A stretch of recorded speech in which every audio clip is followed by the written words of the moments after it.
what appealed to you about the Mets at first for signing here, and why you decided to sign here. Nada, quise firmar aquí porque para mí era un tremendo equipo, sino cuando llegué tuvimos un poquito de suerte en el 2015, como dice que gracias a Dios llegamos a la Serie Mundial después que Terry comenzó a trabajar con todos los muchachos y también con la gerencia cuando comenzó a traer peloteros para nosotros llegar donde nosotros queríamos. For me, I thought this was a tremendous team. I thought in 2015 we did have a little bit of luck, but once Terry started working with a lot of the young guys and the front office started signing some free agents and supplementing the team, I think that's what ended up being so good about playing here. Most of us, Bartolo, when we think back on your career, we think of the home run and we think of the behind-the-back flip in Miami. But is there another moment or maybe another game from your Mets career that stands out that you kind of treasure? Yo tengo muchos juegos en mi memoria. Vamos a suponer cuando estaba tirando unos giros contra los Yankees, eso fue una experiencia bien bonita para mí. Y cuando tiré los 9-0 contra Miami, que Terry me dijo, este es tu último bateador, si no tú vas para afuera. Y gracias a Dios que Chiro falló con fly center field. Yeah, there are a bunch of games that I have in my memory, but there was a one where I had that no-hitter going on against the Yankees, and then there was the other 9-0 game that I threw against Miami that Terry said, hey, like this is like the last hitter that you have right here, and luckily the hitter flied out, and that was the end of it there. Why did it connect so well with you here in New York? And secondly, was it tough how tough was it to retire? Para mí Cleveland fue uno de los equipos más importantes porque me dio la oportunidad para subir a Grandes Ligas.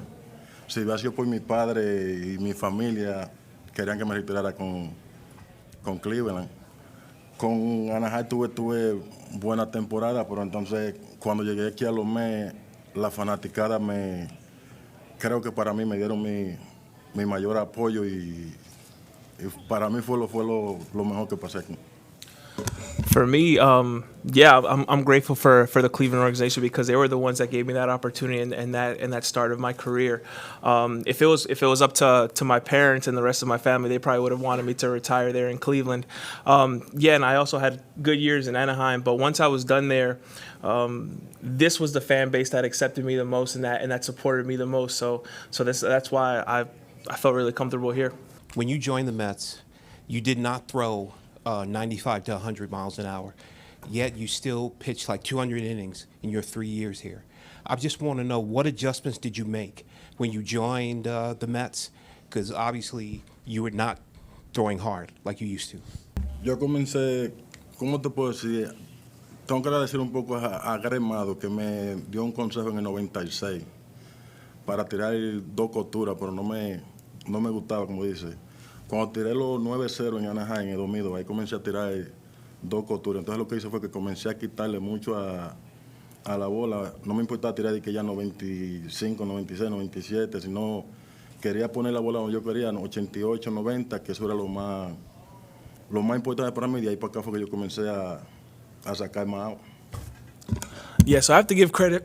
So I have to give credit to Greg Maddux, who gave me some advice in '96, and he taught me, or he told me that I should be throwing 2-seamers more often. But at the time, I didn't really like throwing. I don't like throwing 2-seamers.